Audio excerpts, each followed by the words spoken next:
History I کے پیارے دوستو، السلام علیکم۔ میں ہوں فہیم جلال۔ ناظرین گرامی، الشمس المعارف الکبریٰ نامی قدیم اور پراسرار کتاب جو 6 صدی ہجری میں عربی زبان میں لکھی گئی تھی، یہ روحانی عملیات پر مشتمل ایک ایسی کتاب ہے جو عملیات کی دنیا میں ایک پراسرار حیثیت رکھتی ہے۔ ویڈیو میں آگے بڑھنے سے پہلے ہمارے چینل پہ نئے آنے والے دوستوں سے درخواست ہے کہ وہ چینل کو سبسکرائب کر لیں اور ساتھ لگے بیل آئیکن کو بھی پریس کر لیں تاکہ ہماری ویڈیو آپ تک پہنچتی رہے۔ تو چلیے موضوع کا باقاعدہ آغاز کرتے ہیں۔ جو 6 صدی ہجری میں عربی زبان میں لکھی گئی تھی، یہ روحانی عملیات پر مشتمل ایک ایسی کتاب ہے جو عملیات کی دنیا میں ایک پراسرار حیثیت رکھتی ہے اور آج بھی متنازع ہونے کے باعث سعودی عرب سمیت دیگر کئی اسلامی ممالک میں پابندیوں کا سامنا کر رہی ہے۔ عام طور پر اس کے بارے میں معلومات رکھنے والے افراد یہی جانتے ہیں کہ اسے 6 صدی ہجری کے ایک عالم جو کہ روحانی عملیات پہ خاصا عبور رکھتے تھے، انہوں نے قلم بند کیا تھا، جس میں روحانی عملیات، جنات کو قابو کرنے اور دیگر بہت سے عملیات موجود تھے۔ اس کتاب کے حوالے سے کہا جاتا ہے کہ اس کی تالیف کے 100 سال بعد تک یہ کسی کے کام کی نہیں تھی، کیونکہ جو بھی اسے پڑھنے کی کوشش کرتا یا تو وہ مجنون ہو جاتا یا جنات اس پہ حاوی ہو جاتے۔ 100 سال تک یہ کتاب فقط ایک ہی نسخے پر مشتمل رہی، مگر بعد کے زمانے میں کسی نامعلوم شخص کی جانب سے اس کتاب میں کچھ کمی بیشی کرتے ہوئے اس کے کئی نسخے بنائے گئے۔ چونکہ کتاب کے مصنف کی جانب سے مذکورہ کتاب میں بعض ایسے طریقے ذکر کیے گئے تھے جنہیں استعمال کرتے ہوئے کوئی بھی عام شخص انتہائی آسانی سے قوی الجثہ جنات کو اپنے قابو میں کر سکتا تھا۔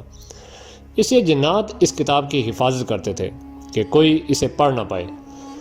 بعد ازاں ایک نامعلوم عامل کی جانب سے اس میں کچھ تحریف کرتے ہوئے ایسے جادوئی نسخوں کو نکال دیا گیا جس کی بنا پر جنات اس کتاب کی حفاظت پر خود کو مامور کیے ہوئے تھے۔ لیکن اب بھی اس کتاب میں موجود قالِ علوم اور جنات کو قابو کرنے کے دیگر طریقوں کے موجودگی کے باعث کوئی بھی عام شخص اس پوری کتاب کو سمجھ کر نہیں پڑھ پاتا، اور اس کی کوشش کرنے والے افراد پاگل پن، مرگی، جنون، سحر یا دیگر بیماری میں مبتلا ہو جاتے ہیں۔ اگرچہ علماء کی جانب سے احتیاط کو بروئے کار رکھتے ہوئے اس کتاب اور اس کے مصنف پر انتہائی محتاط انداز میں تبصرہ کیا جاتا ہے، لیکن بعض ذرائع سے ملنے والی معلومات میں مذکورہ کتاب کے مؤلف کو براہ راست یہودی اور اس کتاب کو اسلام کے نام پہ کفر کا مجموعہ قرار دیا جاتا ہے۔ شاید یہی وجہ ہے کہ سعودی عرب سمیت کئی اسلامی ممالک میں اس کتاب پر سخت ترین پابندی ہے۔ ناظرین گرامی، 6 صدی ہجری کے آخر میں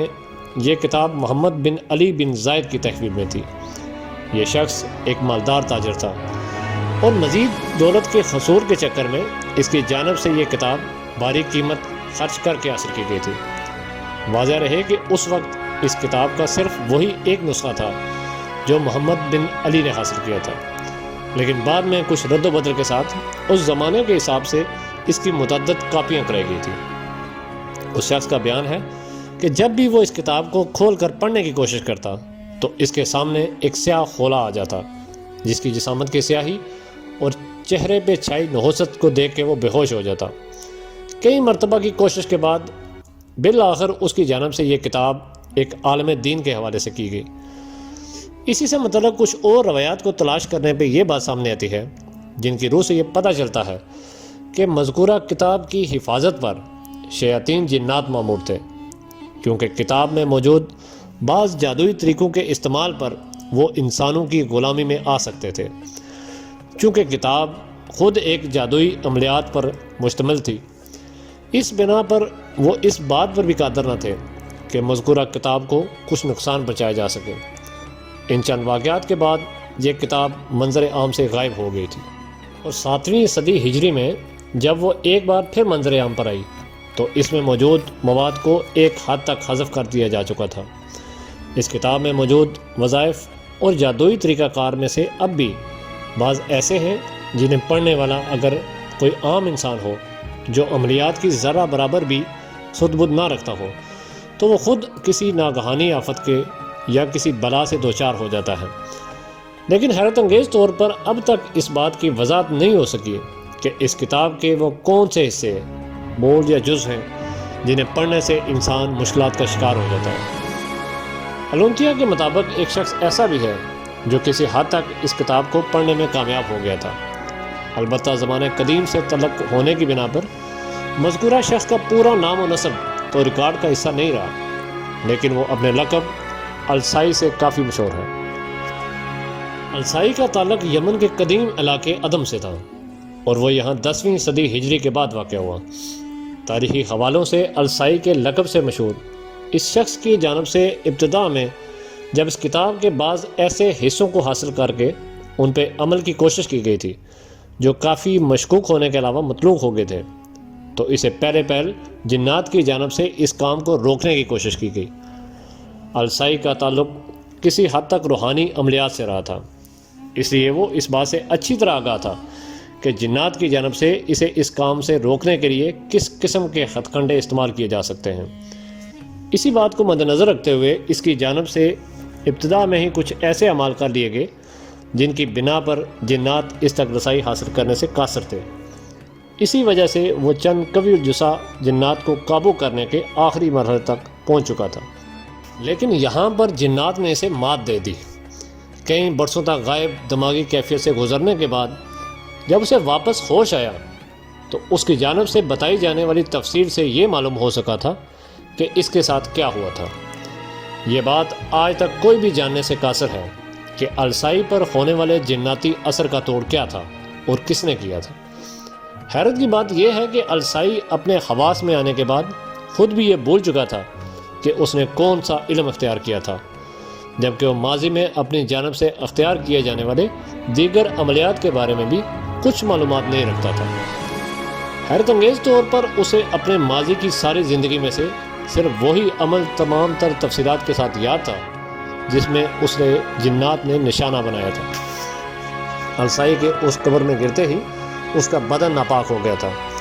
کیونکہ قبر میں لاش گلی سڑی حالت میں موجود تھی۔ یہی وہ موقع تھا جو جنات کے لیے انتہائی کارگر ثابت ہوا اور انہوں نے براہ راست السائی کے دماغ پہ اثر ڈالا تھا۔ السائی کا بیان ہے کہ قبر میں گرنے تک کے تمام واقعات اسے اچھی طرح یاد ہیں۔ اسے یہاں تک بھی یاد ہے کہ قبر میں گرتے وقت کسی نے انتہائی بھاری پتھر یا داتی چیز اس کے سر پہ ماری تھی، جس کے بعد اسے کوئی ہوش نہیں رہا تھا۔ دراصل یہ بھاری پتھر یا داتی شے نہیں تھی، بلکہ جنات نے السائی نے اس کے دماغ پہ حملہ کیا تھا، جس کی بنا پر السائی اس قبر میں پڑا رہا تھا۔ اگلے قریباً 10 سال تک السائی اس علاقے میں ادھر ادھر بے مقصد دیوانہ وار پھرتا رہا، جس کی بنا پر وہ لوگوں میں السائی مشہور ہو گیا۔ 10 سال بعد ایک دن اچانک ہی اپنی دیوانگی اور حالت غیر سے دوبارہ صحیح ہونے والے السائی نے جب لوگوں کو اپنے قصے کے بارے میں بتایا تو پہلے تو کسی نے اس کی جانب سے اعتبار ہی نہیں کیا، لیکن بعد ازاں علماء اور روحانی میں علوم میں شد بدھ رکھنے والے حضرات نے السائی کی باتوں کی تصدیق کے بعد وہ لوگوں میں خاصا مشہور ہونا شروع ہو گیا۔ آج بھی الشمس المعارف الکبریٰ کے نام سے عملیات کی کتب موجود ہیں جن کا اردو ترجمہ بھی دستیاب ہے، مگر یہ وہ کتاب نہیں ہے جو احمد بن علی نے قلم بند کی تھی، بلکہ اس نام کو استعمال کرتے ہوئے مختلف عامل حضرات اپنی کتاب کا نام الشمس المعارف الکبریٰ رکھ دیتے ہیں اور مصنف کا نام احمد بن علی البونی لکھتے ہوئے خود کو مترجم کی حیثیت سے پیش کرتے ہیں۔ جی تو معزز دوستو، یہ تھی ہماری آج کی ویڈیو۔ امید ہے ویڈیو آپ کو پسند آئی ہوگی۔ ایسی ہی معلوماتی ویڈیو کو دیکھنے کے لیے ہمارے چینل ہسٹری آئی کو سبسکرائب کر لیں اور ساتھ لگے بیل آئیکن کو بھی پریس کر لیں تاکہ آپ کو ہماری ویڈیو ملتی رہے۔ اگلی ویڈیو تک اپنے دوست فہیم جلال کو اجازت دیں۔ اللہ حافظ۔